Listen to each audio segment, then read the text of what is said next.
नमस्कार, मैं हूं मृत्युंजय कुमार झा। शाम के 5:30 बज चुके हैं और अगले आधे घंटे तक आपके सवालों का सबसे बड़ा मंच तैयार है।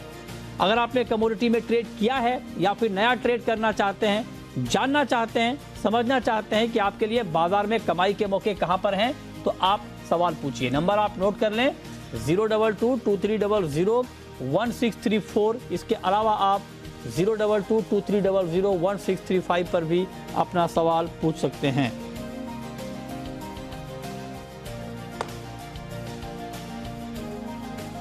और चलिए आज हम सबसे पहले बात करने वाले हैं गोल्ड की, क्योंकि सोने की कीमतों में जोरदार तेजी आ गई है और 30 महीने के बाद एमसीएक्स पर सोने का भाव 56,000 के ऊपर पहुंचा है। बड़ी तेजी आई है और 2 महीने में 6,000 रुपए तक एमसीएक्स पर गोल्ड के दाम बढ़ गए हैं और इस वक्त भी गोल्ड में 400 रुपए से ज्यादा की तेजी दिख रही है। ग्लोबल मार्केट में 2 महीने में $250 की तेजी आ चुकी है।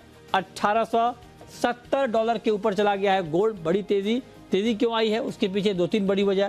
पहली वजह तो ये कि मार्केट को अब ये लगने लगा है कि अमेरिका में ब्याज दरें बढ़ने की रफ्तार धीमी होगी और आज देर रात यूएस फेड की जो पिछली मीटिंग है उसके मिनट जारी होंगे और मार्केट को लगता है कि इस मिनट्स में इस बात के संकेत मिलेंगे कि आगे दरों में बढ़ोतरी की रफ्तार धीमी होगी। उसका इम्पैक्ट हमने देखा। दूसरी बड़ी वजह, दुनिया भर में मंदी को लेकर बातचीत बार बार हो रही है और इस बीच आईएमएफ ने कहा है कि यूरोप, चीन और अमेरिका में आर्थिक ग्रोथ कम हो सकती है, मंदी की आशंका वहां पर ज्यादा है, तो लिहाजा इसका भी इम्पैक्ट हमने देखा। क्योंकि सुरक्षित निवेश के तौर पर गोल्ड की डिमांड बढ़ जाती है। डॉलर वीक हुआ, रुपया वीक हुआ, इसने भी गोल्ड कीमतों को सपोर्ट दिया है। लेकिन अब सवाल यह है कि 56 के बाद क्या? बताइए अजय जी, 56 के बाद क्या? गुड इवनिंग मित्र जी। डेफिनेटली अगर 56 की बात करें तो उसके बाद 60 के लेवल, 62 के लेवल भी दिखाई दे रहे हैं 2023 में। क्योंकि जो गोल्ड को बढ़ने के लिए एनवायरनमेंट होता है वो परफेक्ट रहेगा 2023 के अंदर। जैसे रिसेशन फियर, इन्फ्लेशन है, जो एक हॉकी स्टोन बना हुआ था फेड का, वो अब धीरे धीरे डॉविस की तरफ बदलता हुआ जाएगा। डोमेस्टिक मार्केट में भी फिजिकल डिमांड हमने काफी बेहतरीन देखी पिछले 2 साल में। रुपए की गिरावट भी, वो वैल्यूएशन, अगर पूरे 2023 की बात करें तो मुझे लगता है कि 62,000 का लेवल इजीली हम क्रॉस करते हुए देखेंगे। बट नो डाउट जिस ढंग से $200 की तेजी हमने वन साइडेड देखी है, या डोमेस्टिक मार्केट में लगभग 6,000 रुपए की तेजी हमने वन साइडेड देखी है, तो हो सकता है ये फेड के जो मिनट्स आएंगे उसमें थोड़ा बहुत प्रॉफिट बुकिंग दिखा दे। बट इन ऑल 2023 सोने के लिए और चांदी के लिए, दोनों के लिए एक चमकदार रहेगा। तो ओवरऑल लेके ही काम करना चाहिए। परफेक्ट एनवायरनमेंट बना हुआ है सोने चांदी के लिए। ओके, तो आप कह रहे हैं कि परफेक्ट माहौल सोने चांदी के लिए बना हुआ है, आगे भी तेजी इसमें रहेगी, इस पर आप नजर रखिए। भाविक जी, आप सहमत हैं अजय जी से? आपको भी लगता है कि अभी ये बुल रन रुकने वाला नहीं है सोने चांदी का? गुड इवनिंग मृत्युंजय जी। जी, मुझे भी लग रहा है कि ये बुल रन है, इनफैक्ट वो स्टार्ट हुआ है। ये जो नवंबर से देखे तो नवंबर से हमने एक नई तेजी देखने को शुरू हुई है और जो हेज फंड की पोजीशन है वो भी दिखा रही है कि अभी जो नए लॉन्ग्स है वो ऐड हो रहे हैं, शॉर्ट जो है वो निकल रहे हैं और रिटेल पार्टिसिपेशन भी बढ़ रहा है। और अभी लग रहा है कि एटलीस्ट 2023 में जो डॉलर की मजबूती है वो कम हो जाएगी, क्योंकि फेड की जो ऑप्टिमल रेट है अभी यहाँ से कम होना शुरू हो जाएगा। तो उसकी वजह से एक बड़ा जो फैक्टर गोल्ड के लिए नहीं चलने का था, डॉलर का स्ट्रेंथ, अभी वो कम होगा। तो आगे जाके अगर थोड़ी भी रिसेशन आती है तो मुझे लग रहा है कि गोल्ड अच्छा चल सकता है। तो एटलीस्ट 1950 तक मुझे लग रहा है कि इंटरनेशनल मार्केट में 2023 में आ सकता है। हमारे यहाँ एटलीस्ट 60 से 62,000 का एटलीस्ट ईयर एंड का टारगेट है। तो लग रहा है कि यहाँ से तेजी ही दिखेगी, बट शॉर्ट टर्म में शायद थोड़ा करेक्शन आ सकता है, क्योंकि ऑलरेडी बहुत हमने तेजी देखने को मिले। तो कोई भी ट्रेड करे वो स्ट्रिक्ट स्टॉप लॉस से करिए और अभी कैरी फॉरवर्ड ना कीजिए कोई भी पोजीशन, क्योंकि आज फेड की मिनट्स भी आने वाली है और उसके साथ साथ फ्राइडे को एम्प्लॉयमेंट का डेटा भी है, तो थोड़ा भी कॉशियस रह सकते हैं। ओके, थोड़ा अभी कह रहे हैं कि सावधानी रखना जरूरी है। हमारे साथ इस वक्त कुमार जैन साहब भी जुड़ चुके हैं, चेयरमैन है उम्मेदमल त्रिलोकचंद झवेरी के, झवेरी बाजार से हमारे साथ जुड़ रहे हैं इस वक्त। जैन साहब, बहुत बहुत स्वागत है आपका। 56,000 पर कैसी डिमांड है सर मार्केट में इस वक्त? जी सर, 56,000 के आसपास के भाव पर डिमांड कैसी है सर? डिमांड मैंने कई बार कहा है और एक बार वापस दोहराना चाहता हूँ कि हमने मिड दशहरा के पहले जो फेस्टिव सीजन आते हैं, रक्षाबंधन, वहां से हमने शुरू किया था और आज तक, आज की बात करो, आज तक यही काम चल रहा है। जबरदस्त काम चल रहा है शादियों की। इसका मुख्य कारण ये कि शादियों की भरमार है, नंबर 1। और नंबर 2, लोगों के दिमाग में अभी बैठ चुका है कि सोना वापस एक बार 60 के आसपास सतह दिखाएगा। ये देखते हुए कस्टमर आ रहे हैं। बीच में जो समय एक्सचेंज जैसे शुभ अशुभ समय थे और इस समय भी जो पीरियड चल रहा है, जो अच्छे मुहूर्त नहीं माने जाते, इस समय भी लोग माल खरीदारी कर रहे हैं और रिसाइकल गोल्ड भी ला रहे हैं। और जो लोग अपने पास, जिनके पास कैश की अवेलेबिलिटी है, वो चेक और आरटीजीएस के माध्यम से सोने की खरीदारी कर रहे हैं। तो आप कह रहे हैं कि डिमांड अच्छी है और इस भाव पर भी डिमांड में कोई कमी है नहीं। अब हमारे साथ एक और खास मेहमान जुड़ चुके हैं। हालांकि इनको आप लगातार हमारे शो में देखते आए हैं, लेकिन आज इनका परिचय बदल गया है और आज से ये चेयरमैन बन चुके हैं, वाइस चेयरमैन से। हमारे साथ जुड़ रहे हैं सैयद मेहरा साहब, जो कि चेयरमैन हैं, नए चेयरमैन हैं जेम्स एंड ज्वेलरी काउंसिल के। सैयद जी, सबसे पहले आपको बहुत बहुत बधाई चेयरमैन बनने की। और आप चेयरमैन बनने के बाद सबसे पहले जी बिजनेस पर आए हैं, इसके लिए आपका बहुत बहुत शुक्रिया, बहुत बहुत बधाई आपको नए चेयरमैन बनने की। अब आपको जो नई जिम्मेदारी मिली है, हम उम्मीद करते हैं कि आप बखूबी उन जिम्मेदारियों को निभाएंगे। तो पहले तो आपको बधाई सर, और कैसा लग रहा है ये बताइए, आप क्या करेंगे आप अब? धन्यवाद मिथुन जी। काफी रिस्पॉन्सिबिलिटी आ गई। हमेशा हम जी पे आते रहते हैं, जो भी नई सोच है वो आके जी पे पहले बताते हैं। आने वाले टाइम के अंदर इंडस्ट्री के अंदर काफी जो काम करने पेंडिंग है, पॉलिसी मैटर्स के इंडस्ट्री के साथ, गवर्नमेंट के साथ लाइजनिंग कर जितने भी गोल्ड और डायमंड जेम्स के लिए जो लॉस बनाने हैं, उनको बराबर तरीके से इंडस्ट्री फ्रेंडली बनाने हैं। और उसके बाद जो नई पीढ़ी अभी हमारे जेम एंड ज्वेलरी ट्रेड के अंदर आएगी, उसको किस तरीके से बराबर रिफाइन करके हमारे लाभम, हमारे प्रोग्राम्स के थ्रू उनको एजुकेट करके उनकी ग्रोथ को देखना है। और जितने स्मॉल कारीगर्स और small manufacturers, small wholesalers, small retailers हैं, उनको भी एक एजुकेट करके एक बराबर लेवल पे लेकर आना। और जो बिजनेस हमारा बुक्स के अंदर पूरा आ चुका है, उसको आगे लेके जाना इसी तरीके से, वही हमारा उद्देश्य रहेगा आने वाले साल के अंदर। कार्यकाल कब तक है सर आपका बतौर चेयरमैन? 2024 दिसंबर। बढ़िया सर, तो लंबा है, 2 साल। 2 साल है। और हम उम्मीद करते हैं कि आप जो चैलेंजेस अभी आपने बताए उसको आप ठीक तरीके से एड्रेस कर पाएंगे। लेकिन अब आते हैं सर गोल्ड पे। और देखिए, बड़ा संयोग है कि जिस दिन आप चेयरमैन बने हैं उसी दिन गोल्ड 56 के ऊपर चला गया है 30 महीने के बाद। तो गोल्ड का मार्केट भी आपको सैल्यूट दे रहा है सर, आपका स्वागत कर रहा है गोल्ड का मार्केट भी। तो अब जरा बताइए कि इस स्वागत में गोल्ड का प्राइस कहाँ तक जाएगा अब ऊपर? देखिए, आपसे पहले भी जब हम आज से महीने 1.5 महीने पहले आए थे, जब 51,000 का भी भाव था, तो मैंने बताया कि भाव तो धीरे धीरे बढ़ेगा। और बढ़ते बढ़ते अभी मेरे हिसाब से भाव अभी 60,000 से 62,000 तक नियर टर्म में जाएगा। महीने के अंदर ही यहाँ से भाव 2,000 रुपया बढ़ेगा। यूएस डॉलर कॉमिक्स टर्म्स में $1864 से शुरुआत में $1885 तक जाएगा। अगर उसको क्रॉस कर देता है तो $1925 तक जाएगा। चाइनीज न्यू ईयर आ रहा है, चाइना भी खुल चुका है, जिस वजह से डिमांड गोल्ड और जेम एंड ज्वेलरी की अच्छी रहेगी।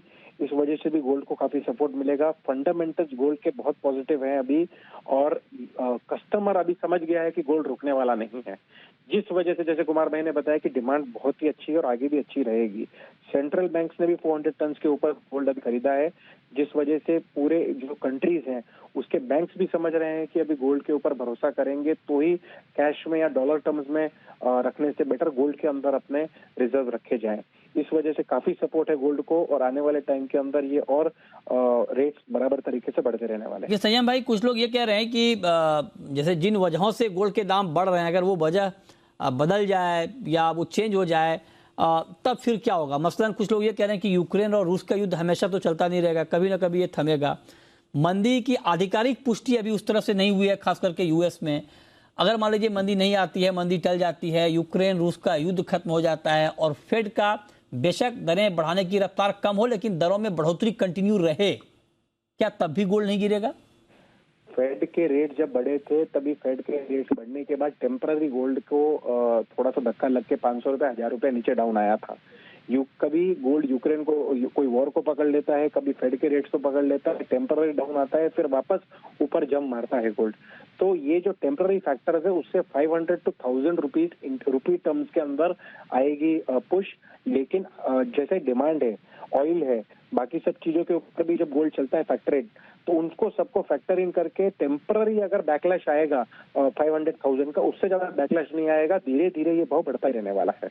अच्छा, तो आप कह रहे हैं कि धीरे धीरे ये भाव बढ़ता रहेगा और कोई ऐसी वजह नहीं है जिससे गोल्ड के दाम यहाँ पर कम होंगे। तो आपने कहा कि 60 के ऊपर चला जाएगा गोल्ड, तो ये 60 के ऊपर का प्राइस हम फर्स्ट हाफ में देख लेंगे या ईयर एंड तक? ये देखिए, पहले भाव अगर आप देखेंगे तो प्रेजेंट मंथ एंड हाफ में 58,000 करीब जाएगा। आप इसको ये समझ सकते हैं कि सेकंड जो क्वार्टर है अप्रैल के अंदर जब अक्षय तृतीया आता है तभी अच्छी डिमांड उठती है और उस टाइम के ऊपर जो भाव है ना वो आपको 60,000 के करीब दिख सकता है। के ठीक है, तो अक्षय तृतीया मतलब अप्रैल के आसपास आप कह रहे हैं कि 60,000 से ऊपर का भाव आपको गोल्ड का दिख जाएगा। चांदी पर आपका व्यू संयम जी? चांदी भी 70,000 के ऊपर है। चांदी 70,000 के ऊपर है। मुझे चांदी नियर सेकंड क्वार्टर में 80,000 करीब दिखती है। चांदी की काफी अच्छी डिमांड, चांदी इंडस्ट्रियल फॉर्मेट में भी यूज हो रहा है। चांदी लोग अभी जैसे गोल्ड के ऊपर जितना भरोसा करते हैं उसी लेवल का भरोसा अभी चांदी पे भी चल रहा है और अच्छी बाइंग हो रही है काफी चांदी के अंदर। आज बहुत साल पहले 70,000 के भाव आए थे, उसके बाद भाव नीचे गए, लेकिन अभी धीरे धीरे जिस टर्म्स के अंदर चांदी बढ़ रही है सही तरीके से, जो फंडामेंटल्स बन रहे हैं सिल्वर के, उसके हिसाब से अभी चांदी मुझे 80,000 करीब दिख रही है अप्रैल के आसपास, अप्रैल मई के अंदर। अच्छा, तो अप्रैल मई में आपको गोल्ड 60,000 और चांदी 80,000 दिख रहा है। चलिए, बहुत शुक्रिया संयम जी आपको आपका, और एक बार फिर से आपको बधाई नए चेयरमैन बनने की, बहुत बहुत आपको बधाई। और हमारे साथ चलिए कुमार जैन साहब जुड़े हुए हैं। कुमार जी, आप गोल्ड के बारे में आपने बताया कि बहुत अच्छी डिमांड है, चांदी में क्या चल रहा है सर इस वक्त? चांदी के दाम भी तो बहुत बढ़ गए। बिल्कुल, चांदी के दाम बढ़े। हमेशा ही देखा गया कि सोना और चांदी पैरेलल चलते हैं, लेकिन कहीं ना कहीं लास्ट गत कुछ वर्षों की बात करें तो चांदी ने एक अक्सर जो 70,000 का था, उसके बाद में 70,000 पहुंच के चांदी ने अक्सर तोड़ा था, तो उस समय 30-35 के बाद नीचे आगे खड़ा हुआ था। तो लोगों में एक सहमाई डर बैठा हुआ कि कदा चांदी जो है वो अगर ऊपर जाके अगर वापस नीचे आती है तो जो इस समय हम देख रहे हैं सोने की खरीदारी, दागिनों की खरीदारी, ऑर्नामेंट की खरीदारी के साथ साथ जो इन्वेस्टर आ रहे हैं, जो चांदी भी लेते थे, सोना भी लेते थे, लेकिन उसमें से सोने की खरीदारी वाले ज्यादा प्रतिशत में है। और लोग सोचते हैं कि चांदी का हमने 70 देखा और फिर 35 के बाद वो रेट वापस नहीं आया, लेकिन सोने में ऐसा नहीं। सोना ग्रेजुअली बढ़ा। यूक्रेन रशिया वॉर के समय में 55 हुआ, उसके पहले कोविड के समय में 58,500 हुआ, घट के भी लगभग 50 के आसपास आया और अब वापस बढ़ना शुरू हुआ। तो लोगों का विश्वास कंपेयर टू चांदी सोने में ज्यादा रहा है। और हम देखते हैं कि हर क्षेत्र का आदमी जो रहता है चांदी में इतने बड़े वॉल्यूम होने के बाद उठा नहीं सकता, कैरी नहीं कर सकता, रख नहीं सकता। जबकि सोने का सवाल है, 2 ग्राम आदमी ने सोना लिया तो 10-12 हजार रुपए हुए, तो वो उसको अपने आप को अपने सीमितता में रख सकता है। तो डेफिनेटली चांदी की मांग है, कई कारण है चांदी के। अभी चांदी जो है, इलेक्ट्रॉनिक कार आ रही है, सब इलेक्ट्रॉनिक स्कूटर आ रहे हैं, इंडस्ट्री में चांदी की कंजम्पशन है। और एक्चुअल यूजर में चांदी में शादी में भी चलती है लोग, लेकिन ऑर्नामेंट बर्तन वगैरह लोग देते हैं, तो लेकिन उसकी लिमिट रहती है, क्योंकि किसी को भी साथ में ले जाना, उठाना, कैरी करना और एक बड़ा इश्यू रहता है। तो मेंटली लोगों की साइकोलॉजी रहती है चांदी की जगह सोना ले रहे, तो ये वजह से देखते हैं कि सोने में डिमांड ज्यादा है, लेकिन भाव जो रेशियो जो जिस तरह से सोना बढ़ेगा उसके आसपास चांदी भी बढ़ेगी। बहुत शुक्रिया जैन साहब आपका, आपने डिटेल में बताया कि सोने चांदी में अभी करना क्या है और किस तरह की डिमांड यहाँ पर दिख रही है। चांदी में ट्रेडिंग की कॉल अजय जी आज के लिए क्या है? इस भाव पर ट्रेड क्या लिया जाए सिल्वर में? देखिए, वैसे तो ओवरऑल ट्रेंड पॉजिटिव है, बट मुझे लगता है फेड की मिनट से पहले थोड़ा वेट एंड वॉच रहेगा, तो बाय और ड्रॉप की रणनीति बना के ट्रेड करना चाहिए। एज ऑफ नाउ मुझे लगता है चांदी में थोड़ा एक पुल बैक पॉसिबल है, जो नीचे में आज के लिए 70,200 के करीब मिलता है तो फिर भी लेके चल सकते हैं, बट कोई भी पोजीशन कैरी मत करें, मिनट्स आए उसके बाद हम कल वापस बना सकते हैं, बट 70,200 का वेट करना चाहिए बाइंग करने के लिए। ठीक है, चलिए अब हम शुरू करते हैं सवाल और जवाब। पहला सवाल है कैलाश चंद्र मोदी का। पूछिए कैलाश जी। नमस्कार सर। नमस्कार, हैप्पी न्यू ईयर। आपको भी happy new year sir. Thank you sir. जी सर, कॉपर के अंदर ये 715 से क्रॉस कर रहा है, 715 के करीब है, लॉन्ग पोजीशन बनाई जाए, शॉर्ट मेरे को लगता है शॉर्ट बना ली जाए क्या? अब तो 710 के आसपास है, तो भाविक जी क्या शॉर्ट करना ठीक है क्या इस भाव में कॉपर में? देखिए, अगर इंट्राडे पर्सपेक्टिव तो हाँ शॉर्ट कर सकते हैं, बट ये भाव नहीं। मैं बोलूँगा कि एटलीस्ट अभी 710 चल रहा है, तो 713 के करीब आता है तो शॉर्ट कर सकते हैं 717 के स्टॉप लॉस से, और टारगेट रख सकते हैं 704 का। बट ये इंट्राडे पर्पस, ये पोजिशनली के लिए अभी शॉर्ट नहीं करना चाहिए, बस इंट्राडे। ठीक है, इंट्राडे। ओके, अगला सवाल है पराग का। पूछिए Parag. Hello, good evening sir. Good evening, पूछिए सर। मुझे आज के लिए गोल्ड पे जाना था, दोनों एक्सपर्ट से। गोल्ड के बारे में जानना चाह रहे हैं। ओके, दोनों एक्सपर्ट से। अभी हमने गोल्ड के ऊपर बात की है, लेकिन एक बार फिर से अजय जी बताएं 55,932 के भाव पर क्या किया जाए गोल्ड में? देखिए, अगर इंटरडे प्रोस्पेक्टिव से डेफिनेटली मुझे लगता है कि 55,800 पे लेकर 56,100 तक का मैक्सिमम हाई साइड दिख रहा है। बट शाम को जो फेड के मिनट्स आने हैं वो काफी क्रूशियल रहेगा, तो मुझे लगता है कि कल थोड़ा प्रॉफिट बुकिंग अच्छा देखने मिल सकता है। बट इंटरडे प्रोस्पेक्टिव से आप 55,800 पे लेकर 56,100 तक निकल जाइए, बट कैरी मत करके चलिए। ठीक है, ओके। अगला सवाल है जितेंद्र का, महाराष्ट्र से जुड़ रहे हैं हमारे साथ। पूछिए जितेंद्र जी। सर, जितेंद्र मुझकर बात कर रहा हूँ, यवतमाळ जिला महाराष्ट्र से। जी जी जी, बोलें सर। मैं सोयाबीन का सवाल पूछना चाहता था कि जहाँ तक हम न्यूज पढ़ते हैं यूट्यूब पे या पे वहाँ पे, तो वो बता रहे हैं कि इंडोनेशिया में सूखा गिरने के कारण थोड़ा सा क्रॉप खराब है वहाँ की, तो उसका असर कुछ हो सकता है इंडियन सोयाबीन पे, इंडियन मार्केट पे? भाभी जी बताइए। हालांकि अलग अलग सोर्सेज से जो खबर आती है उसके ऊपर आप ट्रस्ट मत करिए, क्योंकि कई बार गलत न्यूज़ भी आती है, लेकिन आपको भाभी जी परफेक्ट न्यूज़ और अपना व्यू भी बताएंगे। तो बताइए भाभी जी। देखिए, सोयाबीन में ज़्यादा तो तेज़ी नहीं लग रही है। हाँ, ये न्यूज़ आ रहा है बट अभी कंफर्म नहीं है। और दूसरा अगर देखें तो वहाँ पे वैसे भी स्टॉक है, और इस बार हमने अगर इंपोर्ट भी देखे तो इंपोर्ट अच्छी आ रही है। तो मुझे नहीं लग रहा है कि हमें प्राइसेस में बहुत तेज़ी देखने को मिलेगी। आई थिंक ज़्यादा से ज़्यादा अपसाइड में देखूँ तो अभी 5800 है, तो 6000 से 6100 के करीब जा सकता है। बट यहाँ से ये न्यूज़ पे जो आप बता रहे हैं उसके ऊपर कोई बड़ी तेज़ी नहीं दिख रही है। आई थिंक एक रेंज में ही रहेगा कारोबार, 57 से 6000 के बीच में। अगला सवाल है अशोक कुमार का, गंगानगर से हैं। पूछिए अशोक जी। नमस्कार। नमस्कार, पूछिए। सर, मेरे साल ग्वार पे 5600 रुपये आ सकता है जी? 5600 ग्वार आ सकता है क्या? ओके। अजय जी बताइए सर, क्या संभावना बन रही है? देखिए, गवार में एक्सपेक्टेशन था 15-20 दिसंबर के बाद मार्केट में एक अच्छा मोमेंटम रहेगा, बट मोमेंटम रहा। हम नीचे भी देखे, प्राइजेस को रिकवर भी किया, बट 6150 के ऊपर जा नहीं पा रहा है। तो टाइमिंग प्रेशर जरूर है, बट 5600 वाली सिचुएशन नहीं दिखाई दे रही, क्योंकि बार बार में हमने देखा कि 5750 5800 तक का लेवल दिखाता है, वहां से लोअर लेवल से बाइंग वापस लौटती हुई दिखाई देती है। तो आई थिंक 5600 का वेट नहीं करना चाहिए। बाइंग करनी है तो अगर फरवरी वायदे की बात करें तो मुझे लगता है 5750 5800 तक का लेवल मिलता है, वहां से बाइंग वापस करके चलिए। बट जो हम मेजर तेजी देख रहे हैं वो 6150 के ऊपर बनते हुए दिखाई देगी। ओवरऑल काउंटर काफी बुलिश रहेगा। तो ओवरऑल ट्रेंड बुलिश है। और फरवरी वायदे का आपने जिक्र किया, तो फरवरी वायदे का प्राइस जरा आपको बता दें कि इस वक्त आज की क्लोजिंग जो है NCDX पर फरवरी वायदा की क्या है, तभी आपको ये अंदाजा लगेगा कि आपको किस भाव पर ट्रेड लेना है। तो ग्वार सीड का जो फरवरी का वायदा है आज बंद हुआ है 5967 पे, 5967। तो आपने किस भाव पर बाइंग की राय दी है अजय जी? 5800 5800 के आसपास लेके चलना चाहिए फरवरी वायदा। ठीक है। और टारगेट क्या ध्यान में रखें? इमीडिएट में तो 6100 का बार बार में हमने लेवल टेस्ट करते हुए देख रहे हैं, तो 6100 का इमीडिएट टारगेट है। अगर 6150 के ऊपर आता तो एक नया ब्रेकआउट गवार में हम आते हुए देख पाएंगे। तो ब्रेकआउट के बाद कहां जाएगा?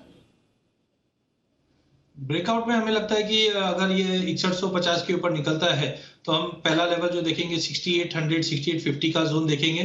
बट मुझे लगता है उसके बाद जो एक्सपोर्टर्स की डिमांड रहेगी वो ज्यादा रहेगी, जो 7000 तक का लेवल मार्च तक दिखा पाएगा। अच्छा, 7000 का लेवल भी आप कहने की ग्वार में मार्च तक दिख सकता है।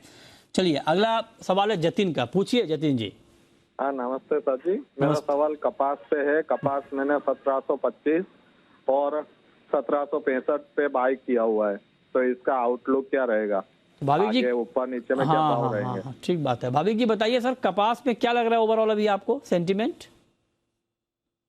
देखिए, कपास में थोड़ा अच्छा ही लग रहा है, क्योंकि इस बार जो सप्लाई है वो थोड़ा कम ही है।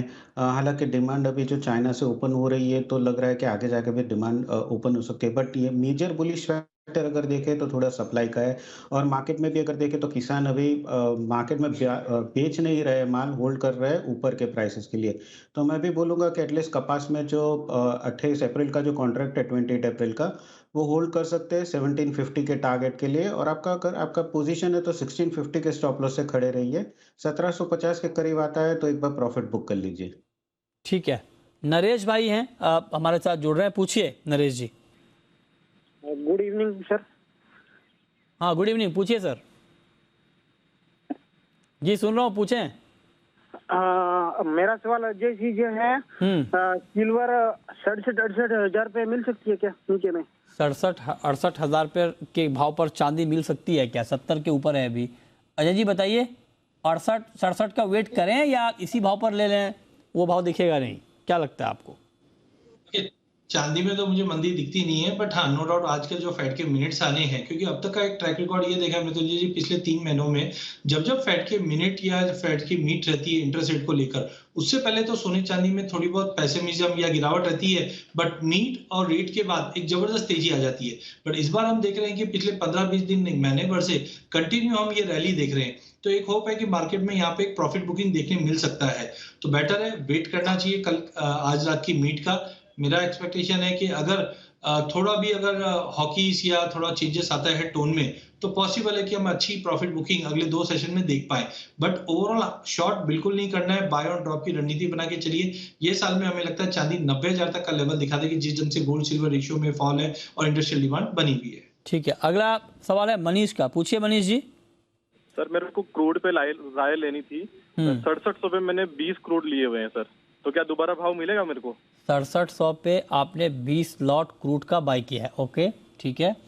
और मार्केट है इस वक्त 6222 का। ओहो, तो क्या उपाय अब इनके पास अजय जी नुकसान कम करने का? ऑप्शन जिस जन से हमने देखे कच्चे तेल के अंदर एक वॉलिटिलिटी काफी बनी हुई है। 2-3 दिन पहले हमने देखा कि चाइना ओपन अप हो रहा है, सप्लाई स्क्वीज है, तो मार्केट में 6000 से हमने 6600 का भी लेवल क्रॉस करते हुए देखा।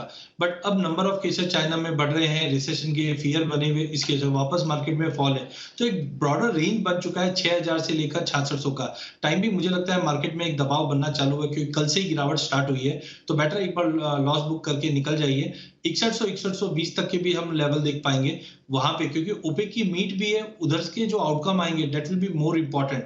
तो एज ऑफ नाउ तो रेंज ब्रॉडर है 6000 से 6600, और टाइमिंग मुझे लगता है मार्केट 6160 का लेवल तोड़कर 6100 तक का लेवल दिखाएगा, तो एक बार लॉस बुक करना चाहिए। हाँ, ऑप्शन के जरिए आप अपने आप को हेज कर सकते हैं। आपका लॉन्ग पोजीशन है, उसको सेफगार्ड करने के लिए आप 6200 का एक पुट लेकर चल सकते हैं, जितने करस्पॉन्डिंग आपके पोजीशंस है, सो दैट यहाँ से अगर 100 रुपए की भी गिरावट आती है, वहां पे आपका M2M और बच सकता है।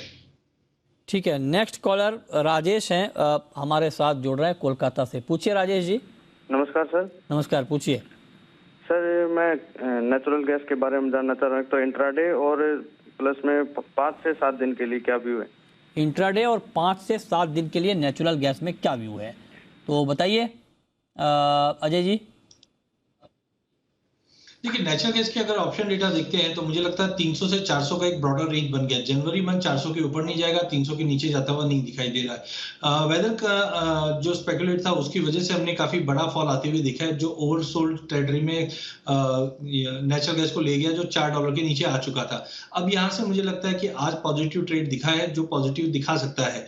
तो 342 के ऊपर एक बार निकलता हुआ दिखाई दे रहा है प्राइजेस, जो हायर साइड में 360 से 370 का जोन दिखा सकता है। तो शॉर्ट करंट लेवल पे ना करें, बाइंग की जा सकती है, लेकिन स्ट्रिक्ट स्टॉप लॉस 315 का मेंटेन कीजिए, जो ऊपर में एज ऑफ नाउ 360 है, बट ओवरऑल 400 का लेवल जनवरी मंथ में नहीं जाएगा। ठीक है, शुक्रिया अजय जी आपका, भाविक जी आपका जुड़ने के लिए और तमाम सवालों के जवाब देने के लिए।